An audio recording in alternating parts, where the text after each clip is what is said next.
Good morning po mga boss. Ito na po yung Raider natin, nakasilong na po dito sa ating shop. Yan. Tingnan nyo po, napakakinis po ng motor na to. Sa mga gustong mag-swap sa MIUI nyo, 19 model pataas. Yung may plaka din po sana. Tapos add na lang po kayo ng konti. Pwede na po ako dun. Makinis po yan mga boss. Under lahat ng wiring, ilaw.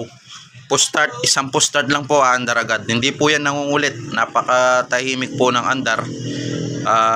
Tsaka hindi siya, ano ba yan? Hindi siya mahirap paandarin. At as in parang naglabas po kayo ng bago sa kasa.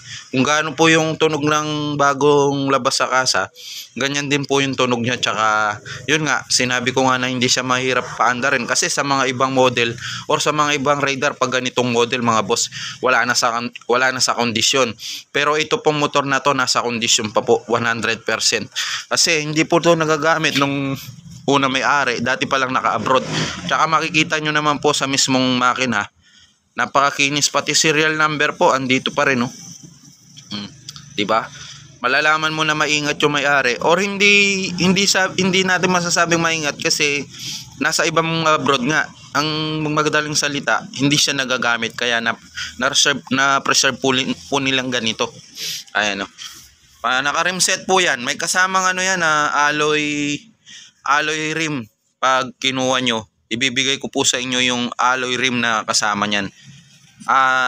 Anong tawag ba dun sa rim na yon? Basta mamahalin yung rim na yon na kulay alloy. Tapos yan, meron pa siyang extra front fender na ano bang tawag doon? Naka-lighten front fender. Ibibigay ko na rin po sa inyo mga boss. Ayan po yung plaka. Tapos ito, naka-pipe GP Warrior. Pagandang mandar yan mga boss.